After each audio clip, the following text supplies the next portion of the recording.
Thanks for downloading Westside Elite. I'm Ryan Terpstra from StateChampsNetwork.com. Alongside me is Alan True from Scout.com, Midwest Recruiting Coordinator. We're back like we are every week. It's week 5. Crazy to think how far we're into the football season, Alan. It goes so fast, but when you add in the playoffs at the end of that, we still got a lot of football left to be played here. Yeah, and we're going to stick with you throughout most of the year, still through the playoffs and everything. But now is the time when people are making moves. Position is kind of being established. If you're 2-2, you know you got to put on, a good showing the last part of your season. If you're 3-1 or maybe 4-0, you're feeling pretty good. Let's talk about a team that's got to be feeling good. They did not start the season the way they wanted to, this being the Muskegon Big Reds, losing at Detroit Catholic Central, but since then, they've looked great. You and I both were at that game against East Grand Rapids, and what a game that turned out to be. Yeah, and Muskegon really showed their speed and skill talent. I think when we previewed the game, we talked about their big offensive line, and those guys played great, but Khalil Pimpleton, P.P. Copeland, those guys, when you give them a crease, it doesn't take a whole lot to get those guys through there. They are really fast and athletic. I was impressed with them defensively as well. Ja'Cory Sullivan made some big plays. Their linebackers did really well. Andrew Ward, a junior, is a kid I think is going to be pretty highly recruited, so they are strong top to bottom. Yeah. P.P. Copeland, also known as Cameron Copeland, I think that's what the On Muskegon Twitter was saying when he took back the punt. He looked great. 80-yard touchdown run, like you said, down the sideline, also making it happen on special teams. Pimpleton's going to get a lot of the press, and when you score 5 touchdowns and 200 yards on the ground, you deserve to get some press. But those guys can't be forgotten because those other weapons are going to come into play later this year.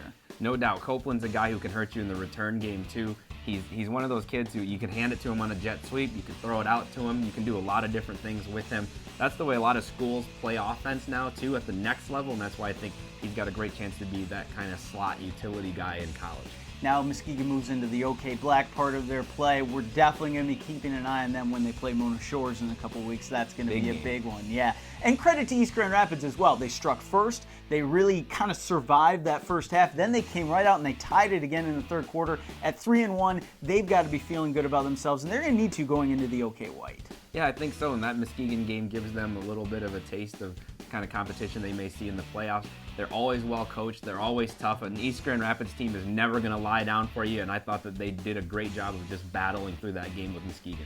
That was a fun main event to cover for me last week. This week, I'm actually going back to the Lakeshore, back to my roots. The WMC Conference, baby. Former North Muskegon Norsemen will be making the trek up to Whitehall. Whitehall 3-1 versus Montague 4-0. This is definitely a battle for the top spot in the WMC Conference. Conservative over-under on this game is about 210 points, given what these two schools have done so far. But talk about this one. Obviously, a lot of points are going to be scored, Allen, and two offenses that are going to feature a lot of playmakers. Yeah, you can't fall asleep with the camera or you're going to miss some touchdowns being scored. It's going to be a quick strike type of game.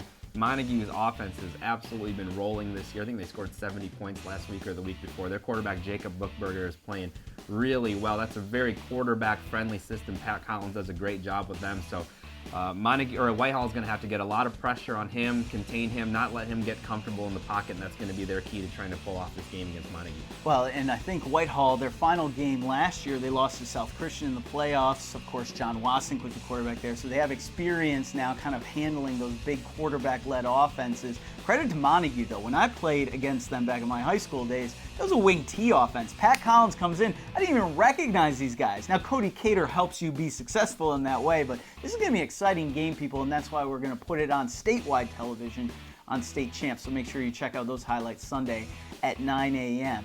Another team that has had, I guess, maybe a surprising year. They were good last year. Forest Hills Northern. They were challenging for their conference and ended up making the playoffs last year. This year, undefeated, Allen, and they're looking even stronger in terms of maybe making a deeper run in the playoffs. Yeah, Ryan Oshnock in his second year doing a great job with the Huskies. They have a couple of guys that we're really looking at. Adam Farah, wide receiver, defensive back, is committed to Air Force. Really great all-around athlete. Then they have a really big offensive line, and their junior tackle, Eric Ditzhazy. Remember that name? They're saying he's going to be a Division I guy. I had a chance to see the film. I think he's definitely a Division I guy, 6'5", 265 pounds, and a mean one. That's what they like to see out of the offensive line. You love those mean guys up front. Now, Forest Hills Eastern, coincidentally, also undefeated right now. So I think October 24 or 23, those guys will be getting together. I think that one might be on the horizon. for us to cover. We're going to do a little something now on West Side Elite where we look at some guys that have recently moved on to the college level that are actually showing up and representing the west side of the state of Michigan pretty well. And we start off at Central Michigan University, two guys that played together at Holland High School, and talk about what we're seeing from the Chips, getting a couple of Dutch boys up there, and they're playing pretty good. Yeah, if you saw a few years ago, Corey Willis and Nathan Ricketts helped Holland get back into the playoffs after a little drought. Those guys have carried their play over to the next level. They both start now for the Chippewas. They nearly pulled off a big upset against Syracuse last week, and those two guys were a big part of it. The great thing is both of them had to overcome some things. Corey had an ACL injury, so it's great to see him back on the field and playing well.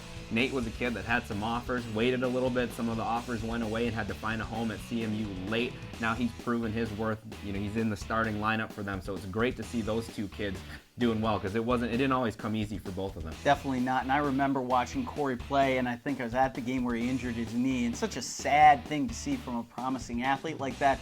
Great to see them both there, and obviously Ricketts, heady player, great linebacker, good leader on that defense. CMU's got to be very happy with him. So, Alan, you're going out of state this weekend. You want to see what's happening around West Michigan and around the state of Michigan. Always head to statechampsnetwork.com. We will be throwing everything on our Twitter. You can follow us at StateChampsNet. Follow me at Terp himself, at Alan True. And always give West Side Elite a download. We'll see you next week, and thanks for tuning in.